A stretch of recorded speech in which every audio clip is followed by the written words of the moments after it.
And we are on. We say all praises be to the Creator, all power to his people. In the name of Yahshua, the Black Revolutionary Messiah, I greet you, my brothers and sisters, in the spirit of truth and the words of peace. Shalom Aleichem. Giving a special salute to the Black Messiahs. Our motto is stop waiting for a Savior and be one. Stop waiting for a Savior and be one. Let's get right to it tonight, family. A lot of controversy going on in Durham, North Carolina. For those who aren't aware, Wednesday night, after the verdict was read over the murder, the officers who murdered Breonna Taylor, there were riots all across the country.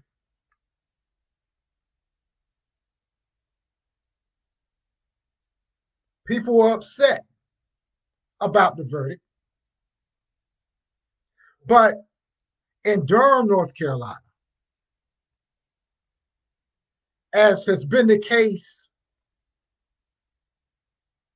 all summer, most of the rioters were white people, white anarchists. How do you know, brother? Because me, Brother Dale, and Brother Rafiq went down there to observe what was going on. Because we did not want Black people blamed for white folks' mess. Every time something goes wrong in Durham, they blame it on Black people. So we went down there to observe. And what we saw was white people. We saw a crowd of white people. Now, some people are perfectly okay with that. Can't we all just get along? Martin Luther King, I had a dream that little white girls and little white boys would be holding hands. Nah. See, some of y'all are okay with that. But see, here's the problem. Black people can't get away with that stuff. Busting windows, knocking over trash cans. Black people have been called thugs and gangsters and everything. Black people can't get away with that. But white privilege, I'm going to say that again. White privilege means that you can go to Durham or any other city and knock out windows in, I think, 40 businesses, and nobody does anything. Now, the police chief next morning, after we talked about that on Facebook, talked about it on the news, the police chief and the mayor had a press conference the next day. The mayor said that it was white people. He didn't talk about how he found out that there were white people, but he said it. And we all know that 9 times out of 10, the only way he knew it was white people is because he heard me say it on the news the night before. The mayor said, Mayor Shule, said that white people were co-opting the movement. But if you took my words, Mayor, as your own, you also co-opted the movement by taking my words, if that's what you did. I don't think it was coincidence because I just said it the night before and on Facebook. Brother Dale and I have video talking about it was white people and showing it was white people who were marching that night. Then the police chief goes, trying to justify why the police didn't arrest them for busting out windows. in 40 businesses, I believe. She said that, well, she didn't know that there was going to be a protest. Everybody knew it was going to be a protest based on what's been going on this summer. Everybody knew it was going to be a protest. But our police chief said she didn't know. She didn't know. She said that by the time the police showed up, the crowd had dispersed. But we have video with these protesters getting a police escort through Durham. We got that on video. Police following them around in police cars, giving them a police escort. Black people get thrown in jail for little infractions. But white people can bust out the window in 40 businesses downtown and get a police escort to do it. That is what you call white privilege. That is what you call white privilege.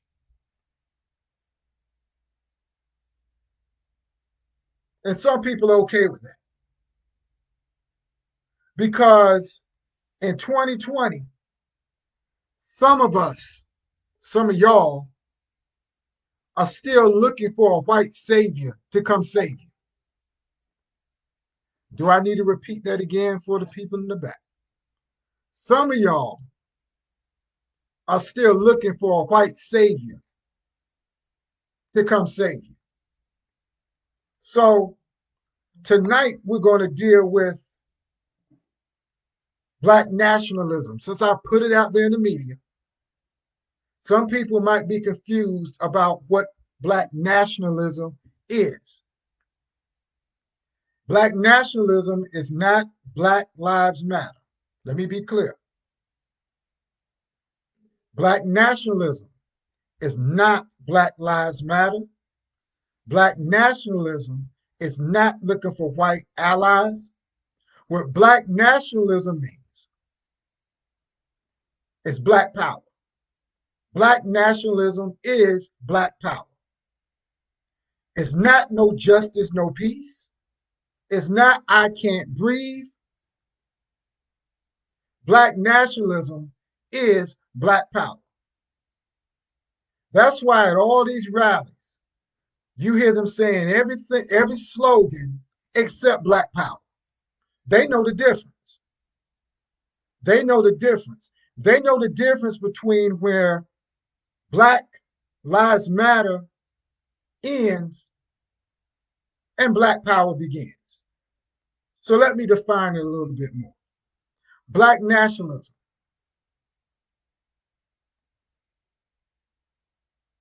started with Delaney back in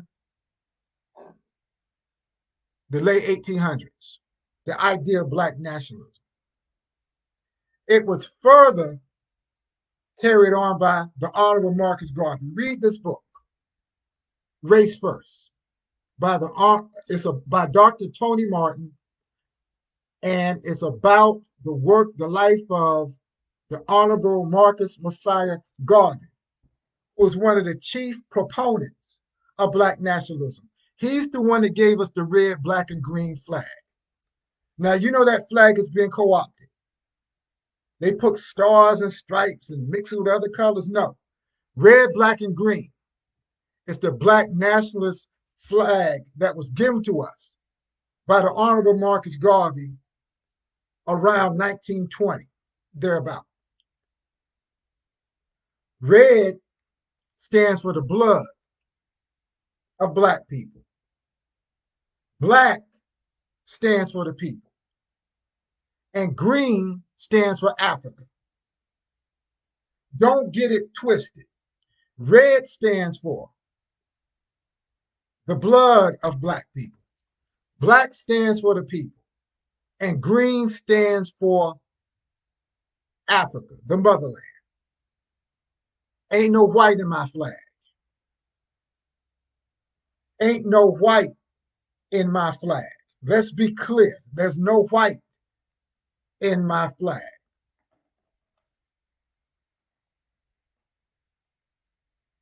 So we are black nationalists. Black nationalist means that we want black economic and political power. We want black economic and political power. We are for the preservation of the black family, man, woman, and child. That's what we stand for. That's what we stand for. So we talked about Marcus Garvey. Not only Marcus Garvey, after Marcus Garvey, there were people like Malcolm X. And don't believe that lie that Malcolm X changed his whole attitude in the last 9 months of his life and became an integrationist. No. Malcolm X died a black nationalist.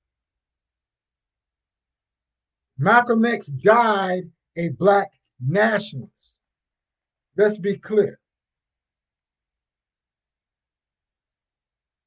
What about the Black Panthers? The Black Panthers, besides all the great work they did, they were not black nationalists. They were Marxists. They were not black nationalists. Let's be clear. They were Marxists. So don't use the Black Panthers as an example of black nationalism. They were Marxists because what communism and Marxism does, and I'm an advocate of scientific socialism, given to us by Kwame Nkrumah,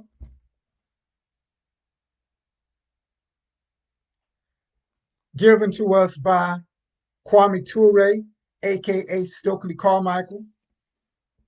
But what the Marxist idea and the communist idea did was they tried to take race out the equation. They tried to say that we were just dark-skinned workers and they were against black power. I know y'all need proof. See, I'm not talking of myself. I'm giving you evidence, not emotion. Read The Crisis of the Negro Intellectual by Harold Cruz. The Crisis of the Negro Intellectual by Harold Cruz. They wanted to take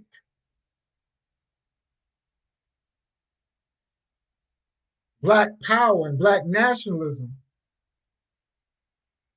out of the struggle and say we were all just workers. That's fact. That's fact. In 1931, the Communist Party, where in 1931, there was a case called the Scottsboro Boys case. The Scottsboro Boys case, where 9 young black men were accused of raping 2 white women. 9 young black men were accused of raping 2 white women.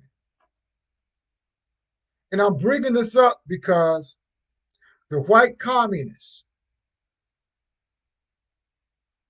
tried to exploit that case. They used that case to further their own agenda. That is a textbook example how white radicals exploit black suffering.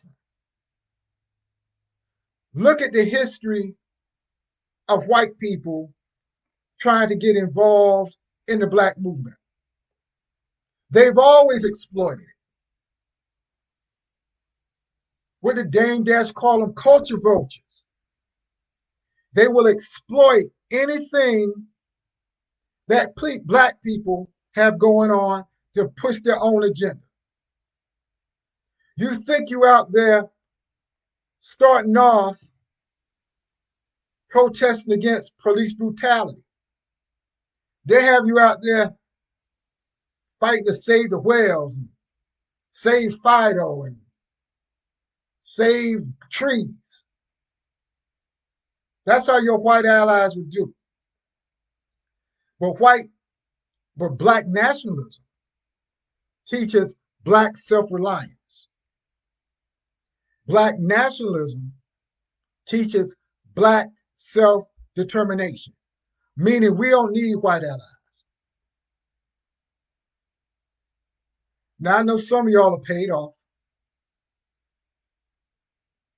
Some of y'all get that bag and the grants and all that stuff from white foundations. I know that. But some of us are black nationalists. Some of us are black nationalists, rather. Some of us are black nationalists. And we ain't going for the okie doke. We ain't going for the okie doke. In Durham, North Carolina, last weekend, they've been talking all summer about how they're going to have this big program called Get Back on the Bull or something like that. And what they did last weekend was they shut down downtown. Nothing but white folks out there mostly.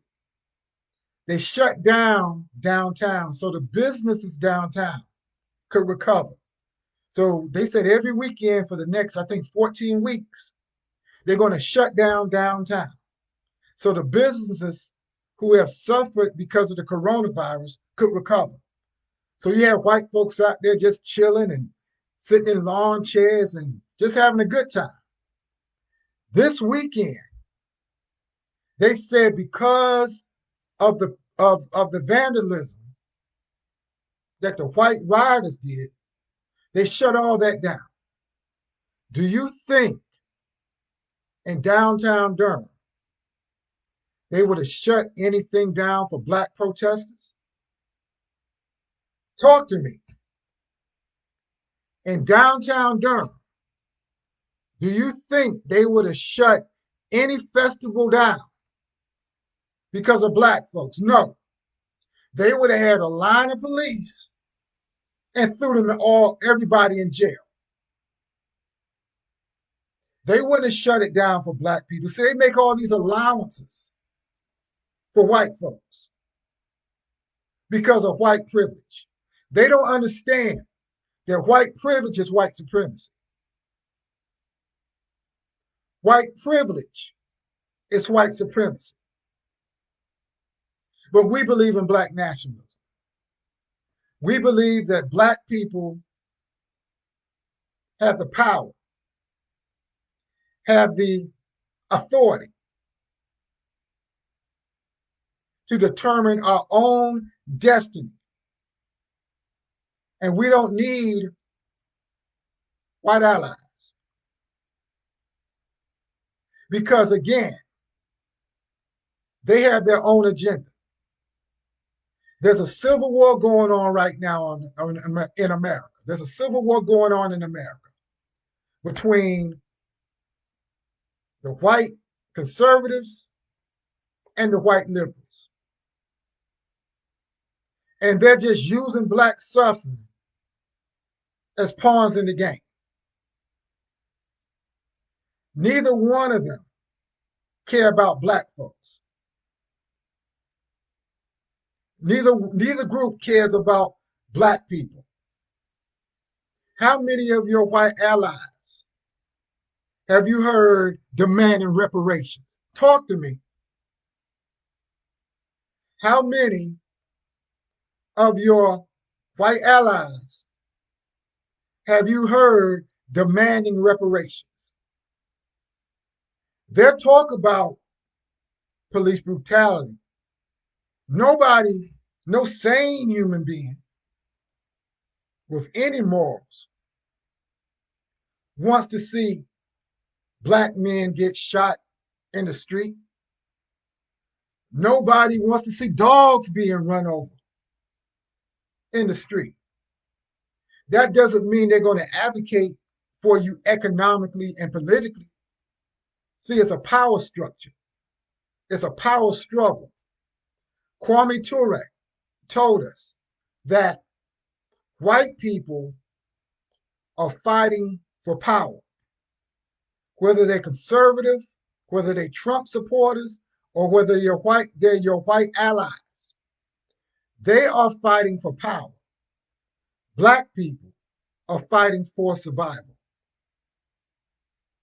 Black people are fighting for survival. So when people ask me, what can white people do? I tell them like Malcolm, nothing.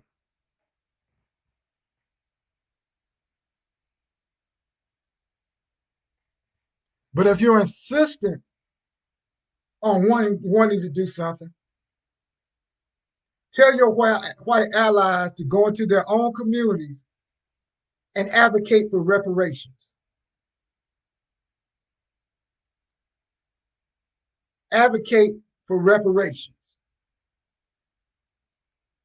If you want to do something, we don't need you. But if you really that gung-ho on helping black people, go into the white community and start demanding reparations, both locally and nationally. Local reparations and national reparations. Put your money where your mouth is, with no strings attached. With no strings attached. Because what these white allies do is they show up at your protest and then you owe them. Because they showed up for your protest, you gotta be for what they for. Whether it's against your morals or your principles or whatever. If they start showing up at your protest, you owe them and you got to go to theirs, whether you agree with it or not. Dr. John Henry Clark said, we have no friends. We have no friends. But again, family, many of us, whether we believe it or not, although we talk about grandma back in the day, who used to have that big white picture of Jesus, let me rephrase that big white Jesus. Grandma used to have that big white Jesus hanging over the couch. That big picture of white Jesus. And we look back at grandma and we laugh at grandma for having that picture. Some of us still do. But most of us look back at grandma and great grandma and shake our heads because she had that big picture of a white Jesus in her house. But in 2020, many of us, many of y'all are still looking for a white savior to come save you. As always, we leave you with the Black Messiah motto: stop waiting for a savior and be one. Shalom.